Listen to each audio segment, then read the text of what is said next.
of the Constitution. Thank you, sir. Dr. Dinesh Sharma, 15 minutes.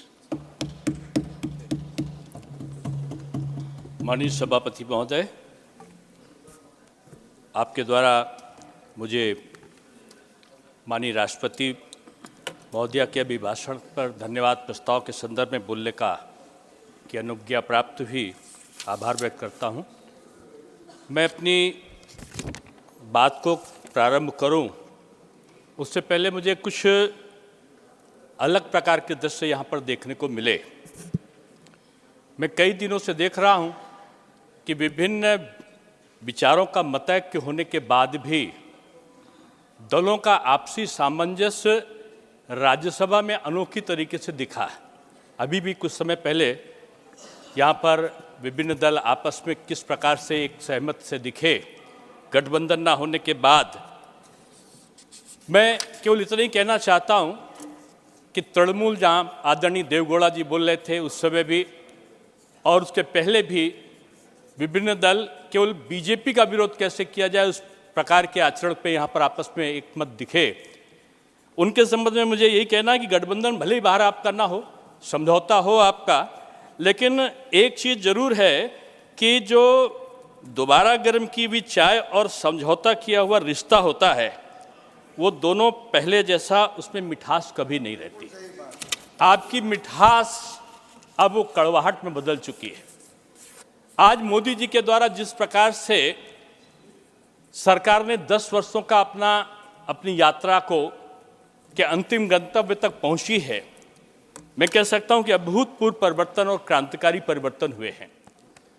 हम अगर स्वास्थ्य के संदर्भ में ही देखें या हम आंतरिक जो हमारा सुरक्षा है, रक्षा है या परिवार कल्याण है, ये तमाम विषय हैं जिनमें अभूतपूर्व परिवर्तन और अभूतपूर्व सुधार हुए हैं।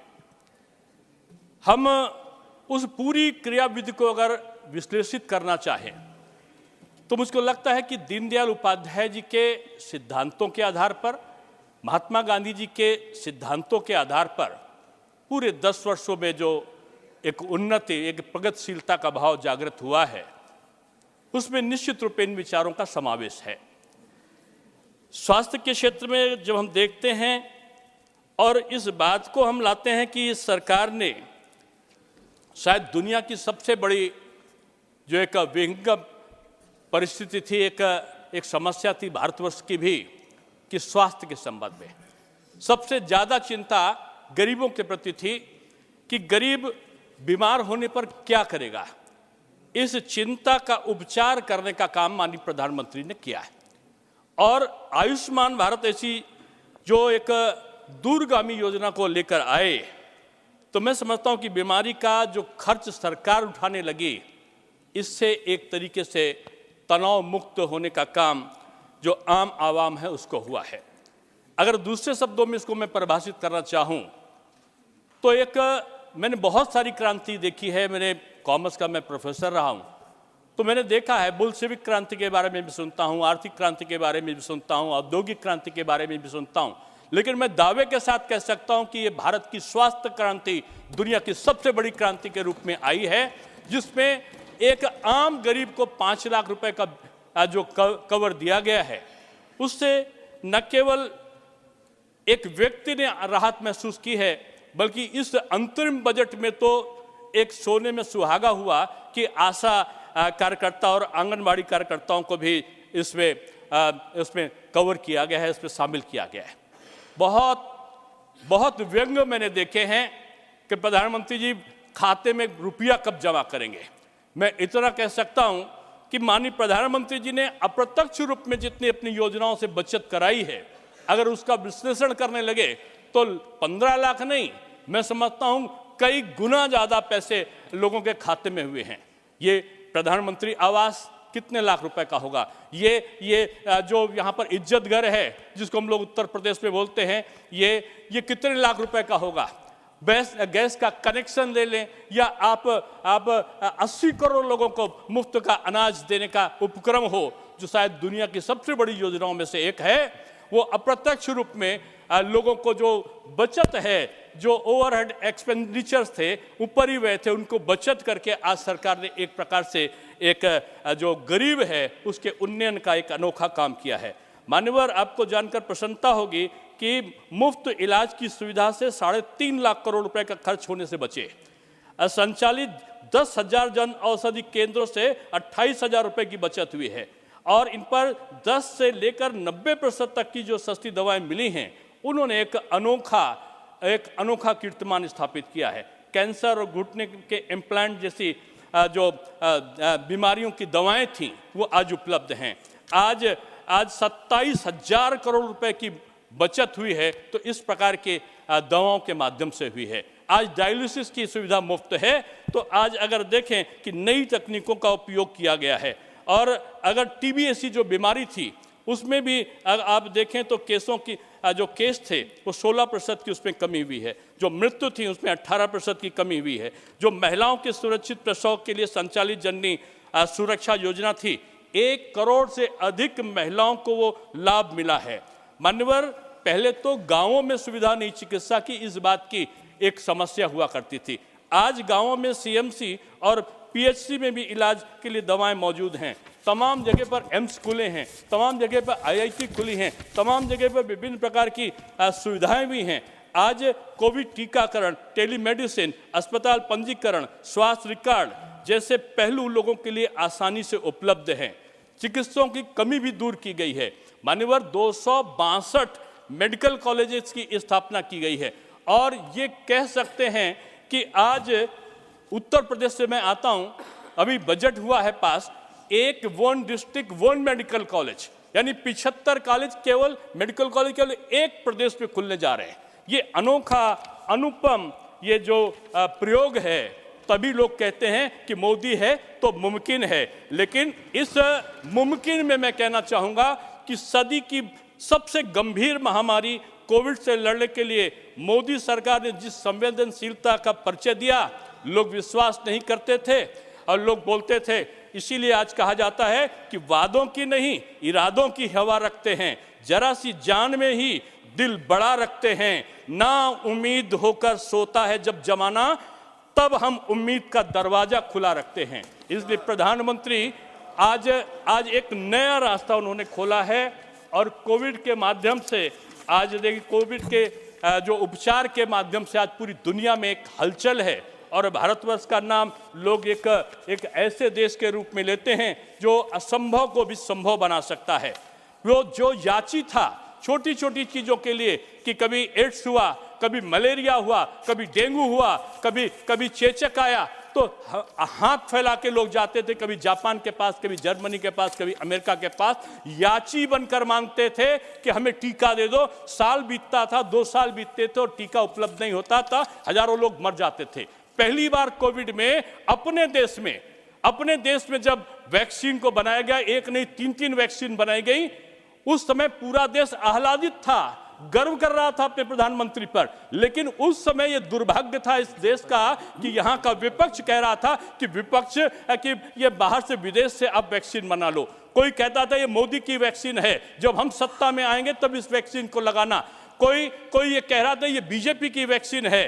अपने देश में, अपने देश की सुरक्षा के लिए प्रधानमंत्री काम कर रहा हो और उस समय उसकी आलोचना करना संकट के समय, मैं समझता हूं कि यह एक निंदनीय था। कहने को तो यह है कि अमृत को दे तिलांजलि, विष को चाट रहे हैं, कोयले में हीरो की कनी छांट रहे हैं। जाने कहां पड़े हैं, कहां से अक्ल मिली, जिस डाल पर बैठे हैं उस डाल को काट रहे हैं। आज विपक्ष अपने देश में ही अपनी उन्नति को नहीं दे सकता, ये एक दुर्भाग्य है। और माननीय आज 220 करोड़ों को ये कोविड का जो कवच है, ये आज पूरी दुनिया में, यहाँ हिंदुस्तान में मिला है, पूरे 120 देशों में इसकी सहायता मिली है। आज कह सकते हैं कि आज पूरा विश्व भारत के प्रति एक आश्चर्य भरी निगाहों से देख रहा है। आज अगर हम देखें तो हमारे सामने आज परिवार कल्याण के संबंध में तमाम योजनाएं आई। आज सरकार ने 25 करोड़ लोगों को गरीबी की रेखा से बाहर करने में सहायता दी है। दीनदयाल जी कहते थे कि जो गरीब है, जिस दिन चिंता से नहीं चैन की नींद सोएगा तो देश में खुशहाली आ जाएगी। आज उसकी चिंता क्या थी? स्वास्थ्य की चिंता थी। चिंता क्या थी? आज उसके उत्पत्ति के जो किसान की उपज है उसका दाम मिल जाए, उसकी थी। अब बेटी का विवाह हो जाए, उसकी थी। शिक्षा हो जाए, उसकी थी। हर चीज पर सरकार ने एक दूरगामी निर्णय लिए हैं और दूरगामी निर्णय लेने का ये अंदाज 15 अगस्त 2014 से प्रारंभ हुआ, जब जनधन योजना को लॉन्च किया गया। आज 48 करोड़ से अधिक लोग औपचारिक बैंकिंग में शामिल हैं। मान्यवर, आज आश्चर्य तो दुनिया के अर्थशास्त्रियों को होता है। मैं एक चार्टर्ड अकाउंटेंसी की एक कॉन्फ्रेंस में गया था। वहां बाहर से आए लोग कह रहे थे, कैसा हिंदुस्तान कि लोग जो कहते थे गरीबी की रेखा के नीचे लोग हैं, उनका खाता है, लेकिन औसत रूप में खातों में 4,000 रुपए आज संचित भाव में जमा है। ये हमारे देश की पहचान बन चुका है आज। इसीलिए मैं कहता हूं कि मोदी जी में और इनमें अंतर है कि मोदी जी अवसर मिलने पर उसका उपयोग करते हैं। बुद्धिमान लोग जितने अवसर मिलते हैं उससे अधिक अवसर स्वयं बनाते हैं, और इन अवसरों को उन्होंने बनाया। देश के गरीब लोगों को उन्होंने फ्री में राशन देने की 80 करोड़ लोगों को व्यवस्था किया, और विभिन्न प्रकार की योजनाओं के माध्यम से पूरे देश में आज एक अलग प्रकार की क्रांति दिखी है। मुफ्त में आज तमाम प्रकार के शौचालयों के निर्माण के साथ साथ आज घर दिए गए और तमाम प्रकार की व्यवस्थाएं हुई। मुझे एक सौभाग्य मिला, एक आज तो 91 साल के माननीय पूर्व प्रधानमंत्री महोदय का उद्बोधन सुनने को मिला। उनकी आज भी जानकारियों का लोहा लोग मान रहे हैं, और आदरणीय खड़गे जी के श्री मुख से एक श्री वचन सुनने का अवसर भी मुझे माननीय प्रधानमंत्री जी की उपस्थिति में सुनने को मिला। और उनको देखकर लगा कि वो मोदी जी के बारे में तो सब लोग कहते हैं कि दुनिया की इसमें सबसे बड़े नेता हैं, ऐसा सर्वेक्षण कहता है। लेकिन विपक्ष के नेता ने जब बयान दिया ऐसा कि उनको कहा कि ये सिर्फ मोदी के लिए ही देश के लोग वोट देते हैं, उनके मुंह से निकला। मैं समझता हूं उनको इस बात का रंज है कि उनके साथ में उनके मोदी जी ऐसा नेता नहीं है। मैं उनको सुझाव के लिए कहूंगा कि विकल्प हैं उनके पास। उनके साथ मोदी ऐसा नेता नहीं है, लेकिन वो मोदी ऐसे नेता के साथ होने का विकल्प उनके पास में पड़ा हुआ है। वो अपनी एक प्रकार का उदाहरण अपने गठबंधन के वरिष्ठ अपने पूर्व सहयोगियों से ले सकते हैं। आज बदली हुई इस घड़ा में आज मैं कह सकता हूं कि जो रक्षा का क्षेत्र है उसमें भी हमने अनूठे काम किए हैं। हमने आज डिफेंस कॉरिडोर बनाए हैं। हम उत्तर प्रदेश से हैं। आज हमारे एक उत्तर प्रदेश में, एक तमिलनाडु में डिफेंस कॉरिडोर बन रहा है। डिफेंस कॉरिडोर है या आप नोएडा में जेवर का एयरपोर्ट है, या विभिन्न प्रकार के धार्मिक पर्यटन की दृष्टि से देखें तो ये आपका काशी बाबा विश्वनाथ का जो कॉरिडोर बना है, अयोध्या का श्री राम मंदिर बना है। ये आर्थिक विश्लेषण अगर इसका किया जाए तो ये बहुत बड़ा धार्मिक पर्यटन के माध्यम से ये अर्थतंत्र को मजबूत करने का साधन बनने वाला है। प्रधानमंत्री ने धार्मिक आस्था का भी सम्मान किया और अर्थतंत्र को मजबूत करने के क्षेत्र में भी काम किया। और मैं माननीय रक्षा मंत्री जी को भी, राजनाथ जी को बधाई दूंगा कि रक्षा के क्षेत्र में भी भारत की विदेश नीति भी झलकी, रक्षा नीति भी झलकी। फ्रांस से राफेल जेट, रूस से S-400 मिसाइल सिस्टम, अमेरिका से अपाचे और चिनूक हेलीकॉप्टरों की खरीद की गई। थल, वायु, नौसेना में हथियार, निगरानी प्रणाली, युद्ध क्षमताओं के अपग्रेडेशन के साथ महत्वपूर्ण जो आधुनिकीकरण हुए हैं वो हुए हैं। मैं कह सकता हूं कि ये मेक इन इंडिया का एक बेहतरीन उपाय भी इन रक्षा सौदों को करने के साथ में किया गया है। आज बदले हुए इस वातावरण में आज ब्रह्मोस मिसाइल जो दुनिया की सबसे तेज सुपरसोनिक क्रूज मिसाइल है, वो भी हमारे उत्तर प्रदेश में उसका निर्माण का प्रयोजन है। और मैं कह सकता हूं कि भारत विकास और उत्पादन में महत्वपूर्ण स्वदेशी घटकों के साथ ये काम किया जा रहा है। रक्षा के क्षेत्र में भारत की प्रगति शानदार रही है। देश अब इस क्षेत्र में दुनिया का पहचान बना रहा है। आज मैं आंतरिक सुरक्षा के संदर्भ में ये कहना चाहूँगा कि आंतरिक सुरक्षा के क्षेत्र में आतंकवाद, और ख़ास तौर से अगर कश्मीर और पूर्वोत्तर में आतंकवाद की जिक्र करें तो आज वो नियंत्रण में है। आज हिंसक घटनाओं में कमी आई है। आज सरकार का आतंक पर जीरो टॉलरेंस की नीति ये है कि आज पत्थर नहीं बरसते, आज फूल बरसते हैं। मैं आदरणीय अमित शाह जी को इसलिए साधुवाद दूंगा कि धारा 370 70 साल की समस्या 70 मिनट में 1, 2, 3 और धारा 370 फ्री का आह्वान करते हुए उन्होंने किया।